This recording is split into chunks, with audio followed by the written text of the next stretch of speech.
Hello friend, नमस्कार। मैं दिनेश शर्मा आपके लिए खास एक टॉपिक तैयार किया हूँ, pregnancy, neonatal care and child development.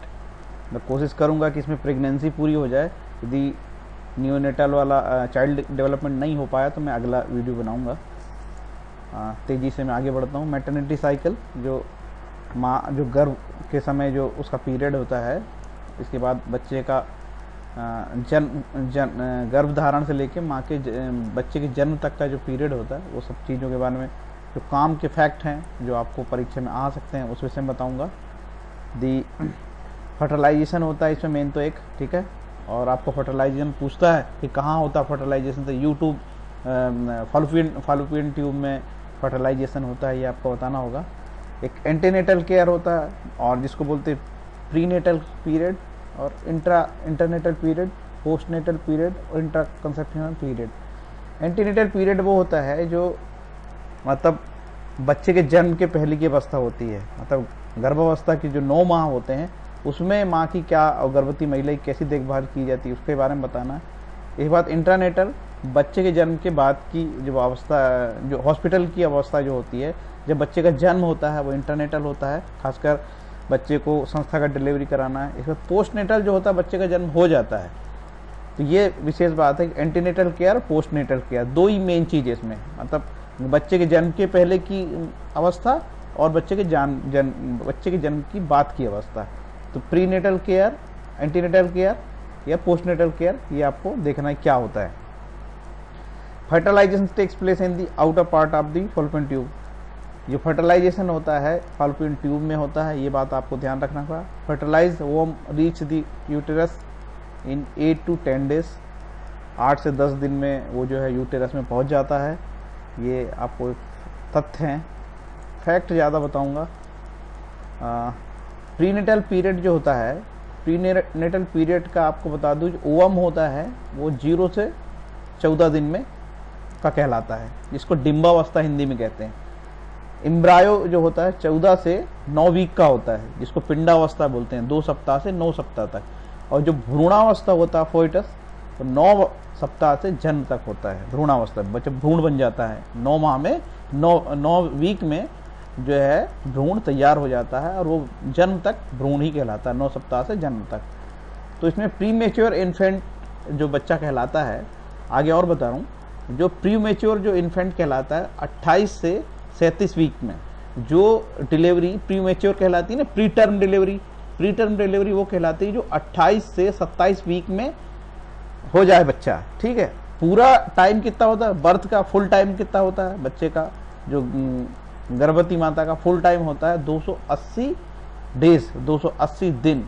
इसको वीक में पूछ लेता है, तो आप इसको वीक में कन्वर्ट करके देखिए, ये कितने वीक होते हैं, 42 वीक होते हैं कि 40 वीक होते हैं, 42 वीक होते हैं संभवतः, ठीक है।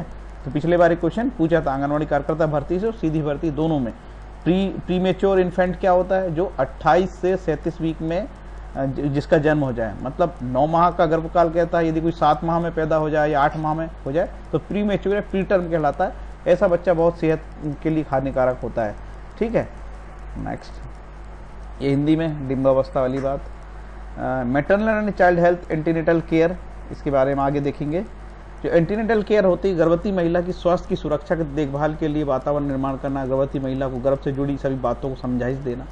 इसमें हाई रिस्क मदर जो होती है उसकी गंभीर खतरे वाली गर्भवती महिलाओं की पहचान करना, एंटीनेटल में सब केयर होता है। और मातृ मृत्यु और शिशु मृत्यु को रोकने के लिए प्रयास करना। तो एंटीनेटल में गवर्नमेंट जो एंटीनेटल फैसिलिटीज आपको उपलब्ध कराती है वो यही सब करती है कि गर्भवती महिलाओं की पहचान करना, उसकी स्वास्थ्य सुरक्षा करना, देखरेख करना, हाई रिस्क के लक्षणों की पहचान कराना, ठीक है, जिसके कारण कि मातृ मृत्यु और शिशु मृत्यु को रोकने में के प्रयास मिलते हैं। और एंटीनेटल के दौरान गर्भवती की 4 बार जांच की जाती है। ये भी प्रश्न आता है कितनी एंटीनेटल केयर में कितनी जांच होती थी, पहले 3 जांच होती थी, अब 4 बार जांच होती है, ठीक है। ये तो आपने निश्चित रूप से पढ़ा ही होगा। इसके बाद उसका जो गर्भवती माता है उसका टीकाकरण भी होता है, तो टेटनस के 2 टीके लगते हैं, ओके। गर्भावस्था में महिला को अतिरिक्त खुराक के बारे में बताना, खासकर प्रोटीन और कैलोरी की मात्रा दी जाती है। एक गर्भवती महिला का वजन गर्भकाल के दौरान 10 से 12 किलो बढ़ जाता है। ये फैक्ट जो आपको याद रखना होगा, एक गर्भवती महिला का वजन गर्भकाल के दौरान 10 से 12 किलो बढ़ जाता है। इसलिए पौष्टिक तत्वों से भरपूर भोजन खाने की जरूरत होती है। खासकर जो गर्भवती माता होती है उसको जो है प्रेग्नेंट वुमेन होती है, ये रिकमेंडेड डाइटरी अलाउंसेस है, वो गर्भवती जो महिला होती है उसके लिए, जो प्रेग्नेंट वुमेन के लिए प्लस 350 कैलोरी अलग से लगता है, ठीक है। और प्रोटीन भी प्लस 23 ग्राम का प्रोटीन उसको अलग से लगता है। जनरल तो महिलाओं के लिए 55 लगता ही है, लेकिन 55 प्लस 23 हो जाएगा। उसी तरीके से जो सामान्य महिलाएं हैं उनको 1900 कैलोरी की जरूरत होती है, और जो मध्यम महिलाएं हैं उनको 2230 कैलोरी की जरूरत होती है। जो हार्डवर्क करती हैं महिलाएं, जैसे मजदूरी करती हैं, उनको 2850 कैलोरी की जरूरत होती है, लेकिन गर्भावस्था के दौरान प्लस 350 कैलोरी उनको और अलग से लगता है। तो आपको निश्चित रूप से ये 2850 में ये 300 को जोड़ कर ही आपको पूरा, यदि पूछेगा तो एक मजदूर महिला गांव की है उसके बारे में पूछ ले तो ये 2850 प्लस 350 हो जाएगा। इस तरीके से दोनों को बना के आपको बोलना पड़ेगा, लगभग 3200 कैलोरी का हो जाएगा इसको, ठीक है। उसी तरीके से प्रोटीन की भी मात्रा, ये चार्ट है। और रिकमेंडेड डाइटरी अलाउंसेस, ये जो है NIN की वेबसाइट में चार्ट डाला हुआ, पहले की वीडियो में बता चुका हूँ, इस विषय में इसमें ज़्यादा मैं बात नहीं करूँगा। लेकिन ये चार्ट कोई रट लेगा, इससे बहुत सारे क्वेश्चन बनते हैं, बहुत काम का है ये चार्ट। गर्भावस्था के दौरान होने वाली बीमारियाँ, एनीमिया हो जाता है, यानी खून की कमी हो जाने से, खून की कमी के कारण एनीमिया हो जाता है। इसके लिए हम लोग आयरन फोलिक एसिड वाला काम करते हैं, जो मैं आगे बताऊंगा। प्री मेच्योर बर्थ होता है, पोस्टमार्टम हीमोफेरेज होता है, फ्यूफेरल सेप्सिस होता है, और थम्बोबोइमोलिक फेनोमेना। गवर्नमेंट ऑफ इंडिया इसके लिए क्या करती है, यदि किसी को एनीमिया हो जाए तो गवर्नमेंट ऑफ इंडिया उसको 100, भारत सरकार क्या करती है, 100 मिलीग्राम एलिमेंटल आयरन देती है, और 500 mcg मैक्रो होगा ये, ठीक है, फॉलिक एसिड देती है। तो ये याद रखना होगा, 100 mg जो एक गोली होती है आयरन की, उसमें 100 mg एलिमेंटल आयरन होता है और 50 mcg फॉलिक एसिड होता है। तो ये अलग अलग कंटेंट कभी कभी पूछ लेता है कि आयरन में फॉलिक एसिड कितना होता है और एलिमेंटल आयरन कितना होता है। 100 मिलीग्राम आयरन होता है, और ये माइक्रोग्राम है शायद, 500 माइक्रोग्राम जो फॉलिक एसिड होता है। इसको और कंफर्म आप लोग कर लीजिएगा, लेकिन ये ऐसे फैक्ट आपको पूछता है, ठीक है।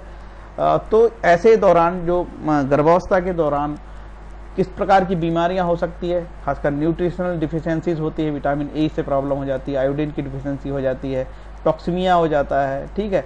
और टिटनेस का जो टीका लगता है वो 16 से 20 सप्ताह में पहला टीका लगता है, और 20 से 24 सप्ताह में दूसरा टीका लगता है। इसी दौरान जो है सिफिलिस और कंजेंटियल सिफिलिस भी हो जाता है, सिफिलिस की बीमारी भी होती है। आगे सिफिलिस के बारे में बताऊंगा आपको, टॉक्सीमिया के बारे में बताऊंगा। HIV हो जाता है, और HIV इन्फेक्शन के बारे में, HIV इन्फेक्शन के बारे में इतना बता दूं, कोई माता को यदि HIV है और उसका बच्चा होने वाला है, तो बच्चा तो उसका हो गया, लेकिन उस बच्चे को भी 6 माह तक जो है माँ का दूध पिलाया जा सकता है, क्योंकि कोई विकल्प नहीं होता है। हालांकि मना कर दिया जाता है, मना है, नियम से तो गलत है, लेकिन ऐसी गाइडलाइन WHO की है। इस दौरान भी माँ का दूध इतना अमृत है कि HIV वाली माँ भी अपने बच्चे को 6 महीने तो कम से कम बच्चे का दूध पिलाएगी, बाद में कोई वैकल्पिक व्यवस्था की जा सकती है। नेक्स्ट है जो टॉक्सीमिया है। टॉक्सीमिया जनरली प्रेगनेंसी के दौरान हो जाता है, जो खतरनाक होता है, और ये जो है प्री एक्सेलपेसिया और प्री एक्सेलमेसिया 2 प्रकार का होता है। जो टॉक्सीमिया है, इसी को प्री एक्सेलपेसिया भी बोलते हैं। इसके लिए बारे में आपको जानकारी होना चाहिए। ऐसा हो जाता तो क्यों कारण से होता है ये, इसमें होना हाइपरटेंशन के कारण होता है। ये जो टॉक्सीमिया हाइपरटेंशन के कारण होता है और ब्लड प्रेशर के कारण होता है। इस दौरान जो होता है प्रोटीन जो होता है, मूत्र से प्रोटीन की मात्रा ज़्यादा आ जाती है, ठीक है। इसके बारे में आपको ध्यान रखना पड़ेगा। सामान्यतः गर्भकाल के दौरान कौन सी बीमारी हो जाती है, मैटरनल प्रॉब्लम होता है, ठीक है। मैटरनल प्रॉब्लम में जेस्टेशनल डायबिटीज, पिछली बार जेस्टेशनल डायबिटीज पे एक क्वेश्चन पूछा था, और ऐसी माताओं को जिन माताओं को जेस्टेशनल डायबिटीज हो जाती है, उनके बच्चे को भी टाइप 2 प्रकार की जो डायबिटीज होने का खतरा होता है। आगे इसके विषय में और बताऊंगा। हाइपरमेसिस ग्रेविडम होता है, पेल्विक गिरडल होता है, हाई ब्लड प्रेशर होता है, डीप वेन इम्ब्रोसिस होता है, एनीमिया होता है, इन्फेक्शन होता है, ठीक है। इसके बाद फेटल, जो गर्भ में ही बच्चे को प्रॉब्लम हो जाती है, प्लेसेंटल प्रॉब्लम हो जाती है, मतलब भ्रूण को जो प्रॉब्लम होती है उसकी भी इसमें बात लिखी गई है। बहुत टेक्निकल चीज़ है, इसमें अपन ज़्यादा नहीं जाते, जो चीज़ पूछा जा सकता है। आपको हाइपरटेंसिव डिसीज प्रेगनेंसी, आपको यदि पूछेगा हाइपरटेंसिव डिसीज प्रेगनेंसी यदि हो जाएगी माता को तो क्या होता है, उसमें यही होता है, प्री एक्सलेमेशिया और एक्सलेमेशिया प्री और पूर्व दोनों हो जाता है। उसमें यही है कि जो है ब्लड प्रेशर बढ़ जाता है और जो है प्रोटीन की मात्रा मूत्र में ज़्यादा बढ़ जाती है, ये प्रोटीन एरिया हो जाता है और बीपी बढ़ जाता है। ठीक है, ये है। और इसके दौरान जो है कन्वल्सन आते हैं, एक्सक्लेमेशिया के दौरान कन्वल्सन आते हैं, झटके पड़ते हैं, हाई ब्लड प्रेशर बढ़ जाता है, मूत्र पे यूरिन की मात्रा बढ़ जाती है। तो इससे बहुत खतरनाक सिम्टम्स के ये होते हैं कि आगे निमोनिया हो सकता है, सेरेब्रल हेमोफेरेज हो सकता है, किडनी फेलियर हो सकता है, कार्डियक अरेस्ट हो सकता है। इस प्रकार ये चीज़ें बहुत खतरनाक होती है। तो ये गर्भावस्था के दौरान ये सब बीमारियां हो जाती है। अब मैंने आगे बताता है जेस्टिनेशनल डायबिटीज़, पिछले बार इस पर क्वेश्चन पूछा था कि गर्भवती माताओं को जेस्टिनेशनल डायबिटीज़ हो जाती है, मतलब ग्लूकोज का इंटॉलरेंस हो जाता है, मतलब कार्बोहाइड्रेट ग्लूकोज जो होता है उसको पचाने की ताकत नहीं होती, तो अधिक मात्रा में हो जाता है, अधिक मात्रा में हो जाती है तो डायबिटीज़ हो जाती है। तो डायबिटीज़ क्या, ये जो डायबिटीज़ हो जाती है तो इसके बाद उसके जो बच्चा है, जो आने वाला जो उसके बच्चे को भी डायबिटीज़ होने का खतरा हो जाता है। तो बच्चे को जो है ओवर वेट हो जाता है बच्चा, और उसको टाइप 2 प्रकार की डायबिटीज़ होने का खतरा बन जाता है। तो ये पिछले बार ये क्वेश्चन पूछा था आप लोगों के एग्जाम में। गर्भावस्था के दौरान सिफिलिस भी होता है। सिफिलिस एक सेक्सुअल ट्रांसमिटेड इन्फेक्शन है जो गर्भावस्था के दौरान हो जाता है। सिफिलिस के विषय में आप लोग को और जानकारी मिलना चाहिए कि जो एसटीडी बीमारी मैंने बताया था, एसटीडी सेक्सुअल ट्रांसमिटेड डिसीजेस, उसी में आता है सिफिलिस। तो सिफिलिस के आपको और लक्षण पढ़ लेना चाहिए।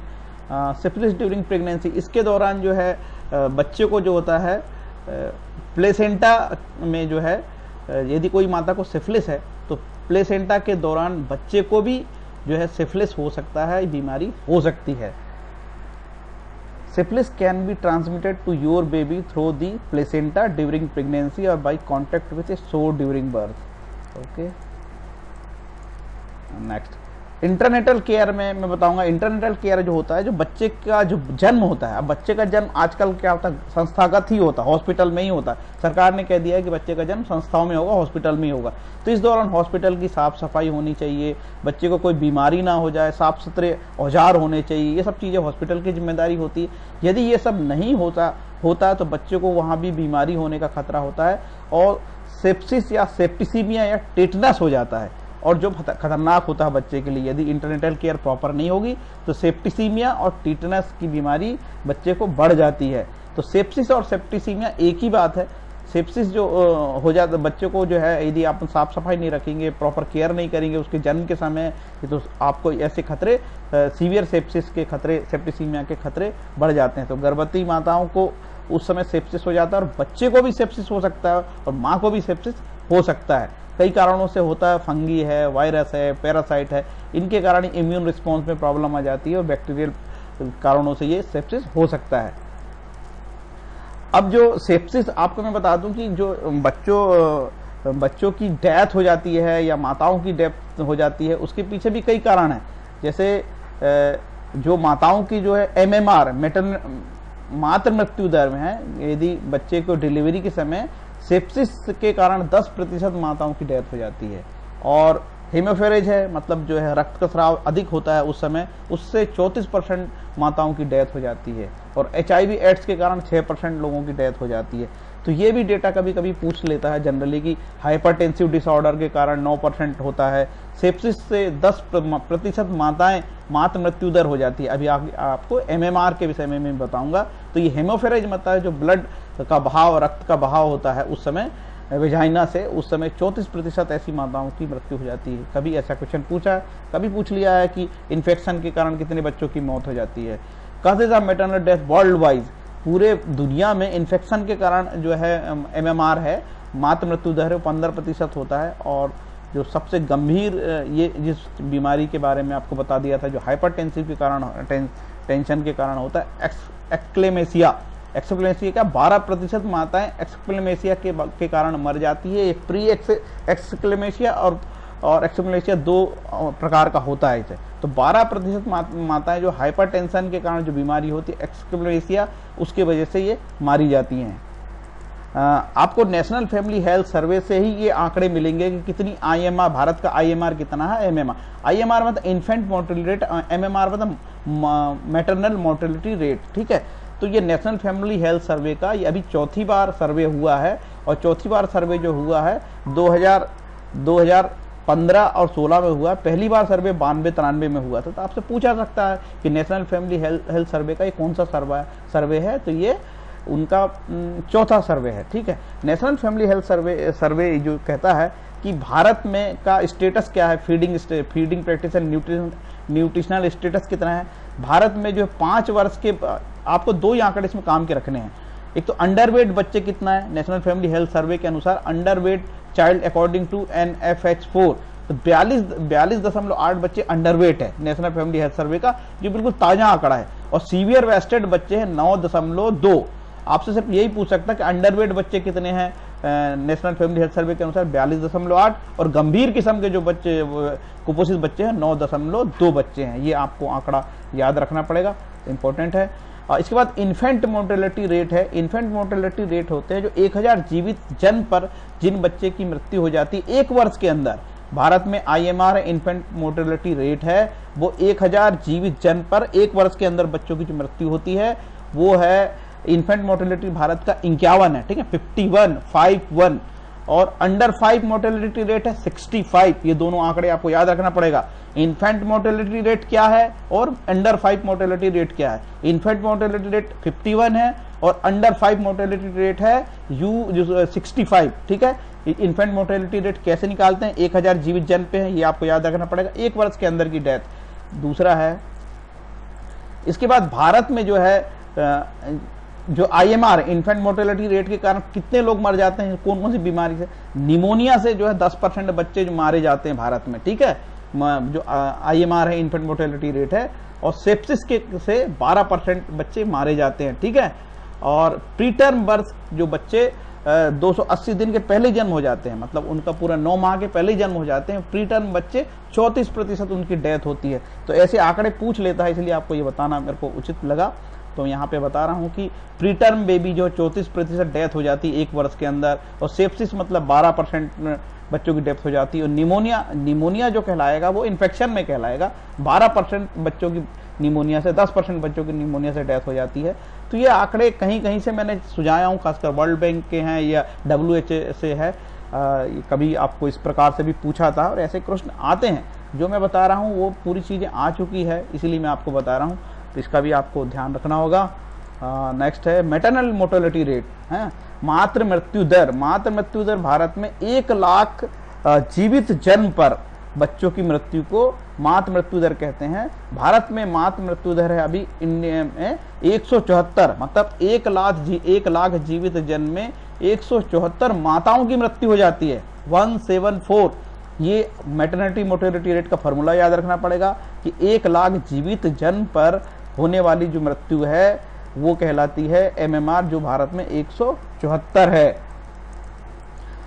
एड्स की बीमारी भी हो जाती है ऐसे दौरान जो गर्भवती माताओं को, उसके लिए राष्ट्रीय एड्स कंट्रोल सोसाइटी बनी हुई है, नेशनल एड्स कंट्रोल सोसाइटी, जो स्वास्थ्य विभाग के अंतर्गत आते हैं, उसको बोलते हैं नाको। ठीक है, भारत में 1985 में पहली बार एड्स का मरीज दर्ज हुआ था। पिछले बार पूछा था कि भारत में एड्स की स्थिति में क्या स्थान है, ये डेटा हमने खोजने का बहुत प्रयास किया कि भारत की क्या स्थिति, क्या स्टेटस है। ये डेटा हमको नहीं मिला है कहीं पे भी, आपको मिला हो तो अच्छी बात है, जरूर बताइएगा हमें। ह्यूमन इम्यून डिफिशिएंसी वायरस जो है, इसके कारण से भी गर्भवती माताओं को किसी गर्भवती माताओं को होती है, तो उनको यदि गर्भवती माताओं को यदि बीमारी है तो होने वाले बच्चे को भी हो जाती है, तो इसकी भी एक अलग समस्या है। यदि किसी को HIV हो जाता है तो उसके लिए एंटी रेट्रोवायरल थेरेपी होती है, और सरकारी हॉस्पिटल में ART सेंटर होता है, एंटी रेट्रोवायरल थेरेपी। आपसे पूछ सकता है कि एंटी रेट्रोवायरल थेरेपी क्या है, तो भैया ये एड्स से संबंधित है। ठीक है, एड्स की ड्रग है, एक प्रकार से ये ड्रग ही है, एंटी रेट्रोवायरल ड्रग कहलाती है। ठीक है, तो ये आपको ध्यान रखना होगा। इसके बाद पोस्ट नेटल केयर और post mortal care, complications of the post mortal care. यदि गर्भवती माता को बच्चे के जन्म के बाद ही बहुत सारी बीमारी होती है, फ्यूफेरियल सेप्सिस हो जाता है, थम्बोफेम्ब्रालाइटिस हो जाती है, सेकेंडरी हेमोफेरेज हो जाता है, यूरिनरी ट्रैक्ट इन्फेक्शन हो जाता है। ठीक है, तो हीमोफेरेज जो होता है जिसे बच्चे का जन्म होता है तो विजाइना से बहुत ब्लड बहता रहता है और ऐसे ब्लड बहने के कारण भी बहुत 34% मैंने डेथ बताया था मातृ मृत्यु दर इस कारण से हो जाती है, तो ये भी आपको ध्यान रखना पड़ेगा। ब्रेस्ट फीडिंग के बारे में थोड़ा सा बता देता हूँ। 6 माह तक केवल स्तनपान, आगे 2 वर्ष तक स्तनपान कराया जा सकता है। महिला बाल विकास विभाग का माह अगस्त में जो है विश्व स्तनपान सप्ताह हम लोग मनाते हैं, ठीक है, तो ये आपको याद रखना पड़ेगा। और एक सामान्य जो धात्री माता है वो एक दिन में 400 से 600 ml दूध का स्राव करती है। ये क्वेश्चन पूछ सकता है। एक सामान्य जो लैक्टेटिंग मदर जो है एक दिन में 400 से 600 ml दूध का वो स्राव करती है, मतलब उसके स्तन से 400 से 600 ml दूध का स्राव होता है एक दिन में। अब कोलेस्ट्रम के बारे में जरूर बता दूं, कंपोजिशन ऑफ कोलेस्ट्रम ये जरूर देख लीजिए। कोलेस्ट्रम अमृत होता है, इसमें nutritional factors, immune factors, growth factors सारे होते हैं। जो जैसी डिलीवरी होती है तो जन्म पहले 2-3 दिन जो गाढ़ा चिपचिपा दूध निकलता है उसको कोलेस्ट्रम कहते हैं। उसमें न्यूट्रिशनल फैक्टर्स है, energy, protein, vitamin, mineral, carbohydrate सभी होते हैं, इसीलिए उसको माँ का पहला टीका कहते हैं और वो बच्चे के लिए अमृत होता है, वो पिलाने की सलाह दी जाती है। तो इस तरीके से ये आज का ये टॉपिक खत्म हुआ। कोशिश किया हूँ कि जो भी आवश्यक फैक्ट हैं वो बता दूं आपको। मैं इतना और बताना चाहता हूँ कि आपको मानव मिल्क है और जो भैंस का मिल्क होता है जिसको बोवाइन कोलेस्ट्रम बोलते हैं, ह्यूमन कोलेस्ट्रम या बोवाइन कोलेस्ट्रम, उसमें अंतर जरूर बता देना। जो माँ का दूध होता है, जो मानव का मिल्क होता है, उसमें प्रोटीन कम होता है और बोवाइन जो भैंस का दूध, गाय का दूध में प्रोटीन ज्यादा होता है। इसलिए छोटे बच्चों को दूध नहीं देना चाहिए, माँ का दूध पिलाना चाहिए, नहीं तो पेट में जाके वो स्टूल बन जाता है, दही के रूप में जम जाता है और बच्चे को प्रॉब्लम होती है। तो जो कोलेस्ट्रम होता है इस तरीके से बहुत इंपॉर्टेंट है। मैंने अपनी सारी फैक्ट को बताने का प्रयास किया हूँ। फ्रेंड्स, यदि आपको ये वीडियो अच्छा लगा हो तो लाइक करें, मेरे चैनल को सब्सक्राइब करें। Thank you. और कोई प्रॉब्लम हो तो लिखिए, मेरा मेल भी आपको मैं बता देता हूँ। ये जो मेरा मेल है ranjita.dinesh.sharma@gmail। कोई ऐसा लिटरेचर आपको नहीं मिल रहा है इससे रिलेटेड तो कोशिश करूंगा कि मैं आपको प्रोवाइड करा दूं। अभी 31 तक एग्जाम होने हैं तो समय है अपने पास। Okay, thank you.